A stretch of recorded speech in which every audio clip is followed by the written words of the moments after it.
Nous arrivons rue de la République, Molière-sur-Cèze. Le 8 et le 10 correspondent à cette bâtisse jaune.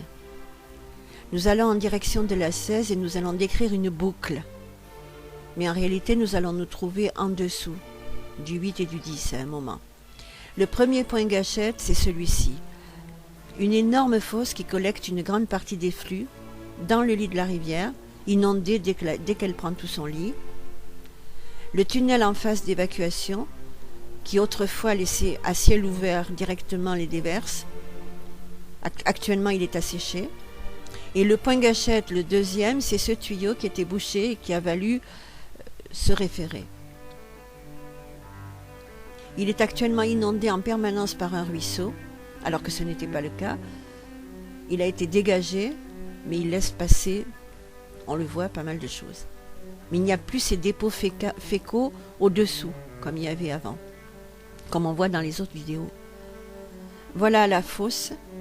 Elle ne peut pas collecter ses eaux parce qu'elle est beaucoup plus haute. Ça semble difficile. Il est probable qu'il est raccordé à la première qu'on vient de voir.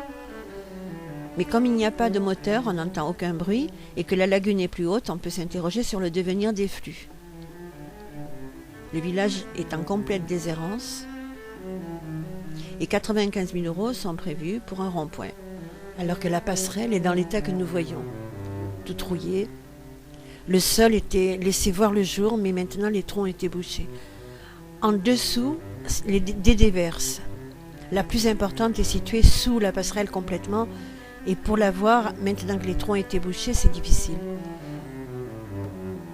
Lorsque la rivière est montée un petit peu, disons que c'est moins évident, mais on voit des déchets, des débris tout de même.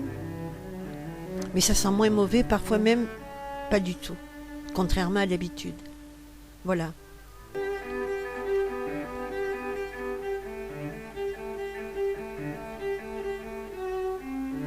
Sans commentaire.